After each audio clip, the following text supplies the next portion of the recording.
April Marie Tinsley was born on March 18, 1980, to Janet and Michael Tinsley, and the family resided in Fort Wayne, Indiana. The young girl attended Fairfield Elementary School and was a member of the children's choir at the Faith United Methodist Church. Not long after her 8th birthday, on April 1st, 1988, a Good Friday, April left her friend's house to retrieve her umbrella. The time was about 3:00 p.m., and when she failed to return home that night, her frantic mother contacted the police and reported her daughter missing. A search for the young girl began almost immediately, consisting of 250 Fort Wayne police officers and 50 local volunteers. Nothing was found during this extensive search.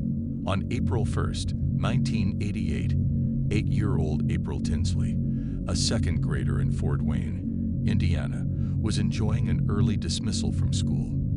After eating lunch, she asked her mother if she could go to her friend's house. Just a few blocks away, her mom agreed, asking April to call when she arrived at her friend's house. April had walked independently to her friend's house and always called upon arriving. Her mother reminded her to take her umbrella because the rain was expected around 4 that afternoon. Her mother asked April to be home before 4 to avoid getting caught in the shower, and April agreed. April walked the few blocks to her friend's house, called her mother as promised, and spent the afternoon playing. When 4 o'clock came and went, April's mother grew very concerned.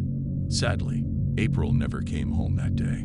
Several days later, a witness came forward and reported seeing a white man in his 30s had yelled at a girl believed to be Tinsley before forcing her into what was described as a blue pickup truck. In the meantime, the girl's mother, Janet, waited, hoping that the police would bring home her daughter. Then 3 days after she went missing, they received the news that every parent dreads. On April 5th, 1988, the body of April Tinsley was found in a ditch just west of Spencerville, Indiana. Her body had been found by a jogger passing the rural DeKalb County farmland, located just 20 miles from her home. Near the crime scene, investigators found one of April's shoes and a shopping bag containing a sex toy. It was determined during the autopsy that the young girl had been raped and strangled. The pathologist estimated she had been dead for about 1 or 2 days before she was discovered, and that her body had been placed in the ditch some 4 hours before it was found. A motorist later came forward and reported seeing a blue pickup truck near the site where April's body was found. Early investigations led police to a 34-year-old suspect arrested on suspicion of murder. However, further inquiries determined that this man was not involved in April Tinsley's murder.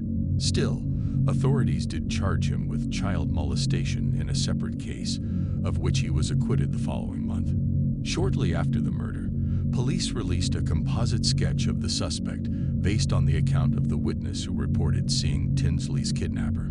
On the same day her remains were found, 2 local radio stations established a reward fund, and additional funds were arranged to cover the costs for April's burial and her family. A memorial service was held at the Faith United Methodist Church 3 days later, and April was buried in the Green Lawn Memorial Park.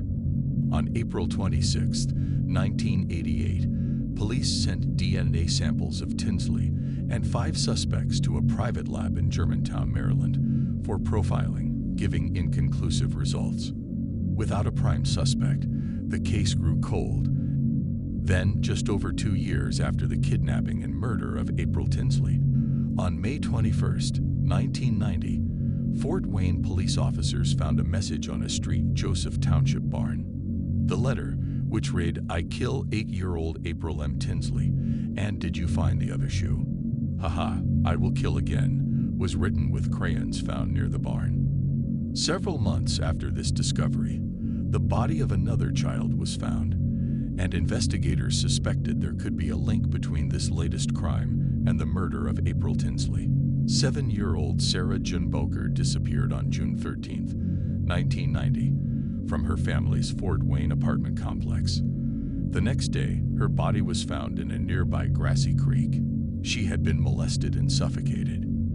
In April 1991, A homicide team was formed by local and state police to investigate Tinsley and Boker's cases. 4 years later, investigators thought that both murder cases, that of April Tinsley and Sarah June Boker, were connected, and they eventually had a suspect. It was reported by the Fort Wayne Journal-Gazette that detectives had enough evidence in the Boker case to indicate that she had been murdered by Roy Hensley, a former neighbor of her family. Hensley had previously died on January 28th. Because the Boker case was similar to the murder of April Tinsley, police suspected Hensley in both cases. I think the same person killed both of them. There are too many similarities between the two cases.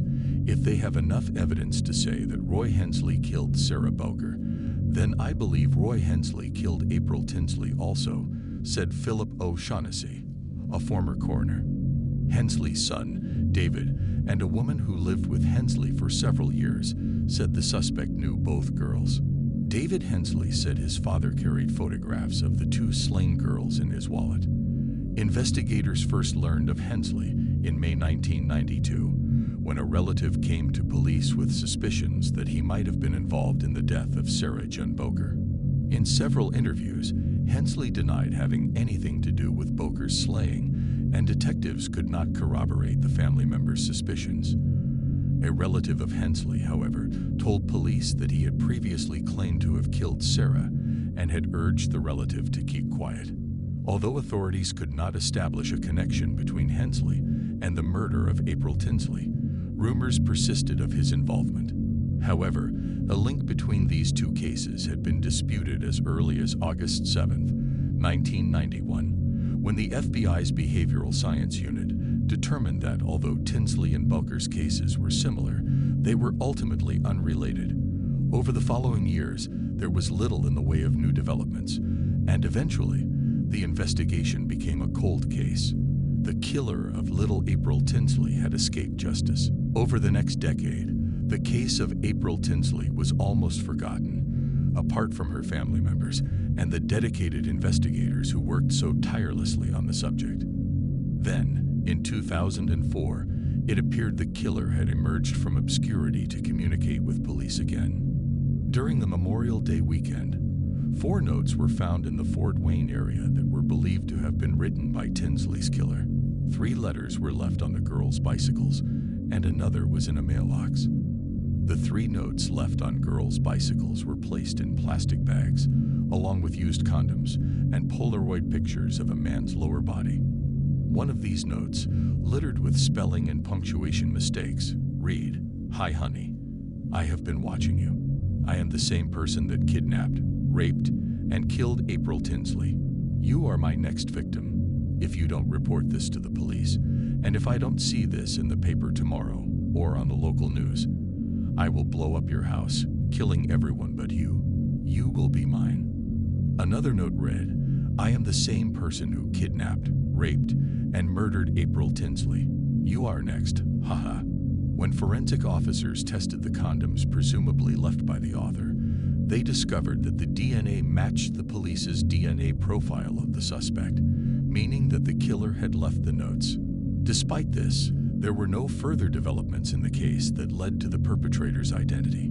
In April 2009, the television program America's Most Wanted ran a segment on Tinsley's case and asked for tips from the public. That same year in June, Indiana authorities asked the Federal Bureau of Investigation, FBI, task force to help them solve the murder. In response, the FBI's Behavioral Analysis Unit created a profile of the suspect, describing him as a preferential child sex offender. The profile described the murderer as a white male, then in his 40s through 50s at the time of the crime and living or working in Northeast Fort Wayne/Allen County with a low to medium income. Police were unsure if the composite sketch made in 1988 of the suspect was of the killer. However, no other witnesses came forward with a description of the suspect. In April 2015, construction started in the Hoagland-Masterson neighborhood of Fort Wayne on a memorial dedicated to April's memory. It was to be called April's Garden. 2 months later, in June 2015, the Virginia-based company Paravan released a snapshot composite sketch of the suspect based on information from his DNA. This new composite significantly differed from the previous illustration of the potential suspect. In early May 2016, police released an updated version of this sketch. That same year, the investigative series Crime Watch Daily aired an episode that featured the murder. With the advent of forensic genealogy emerging as a new method of identifying suspects in cold cases, a Fort Wayne Police Department detective sent a sample of the suspect's DNA in May 2018 to the forensics company Paragon Nanolabs, which used the genealogy to identify the suspect's relatives. On July 2, 2018, the genealogist Cease Moore narrowed the list of suspects to 2 people. These 2 potential suspects were brothers, one of whom was 59-year-old John D. Miller, who resided in Grabille, Indiana, and whose neighbors described him as secluded and often angry. While searching Miller's trash, police found used condoms and collected DNA that later matched the suspect's DNA. On July 15, 2018, Fort Wayne detectives approached Miller at his residence and asked him to talk with them at the police station.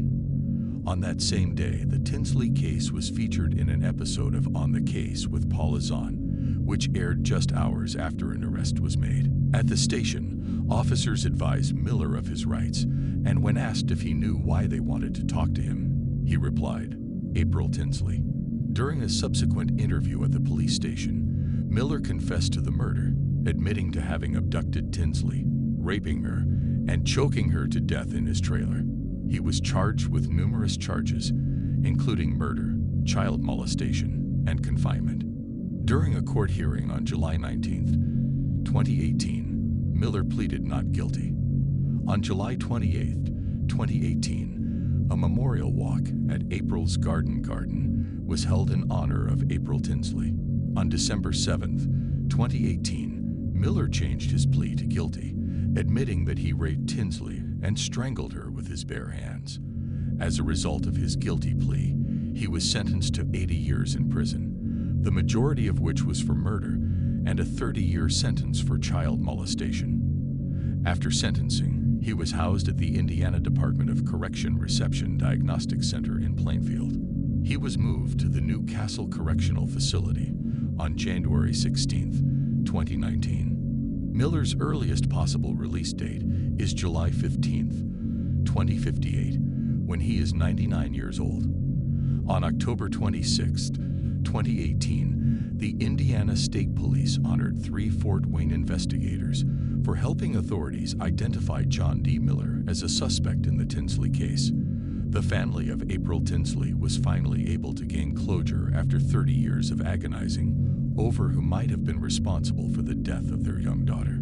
The only comfort they could now take was that John D. Miller could never again harm another child. That's all we have for today. Remember to like and subscribe if you enjoyed the video, and leave a comment below for suggestions on stories you'd like to hear.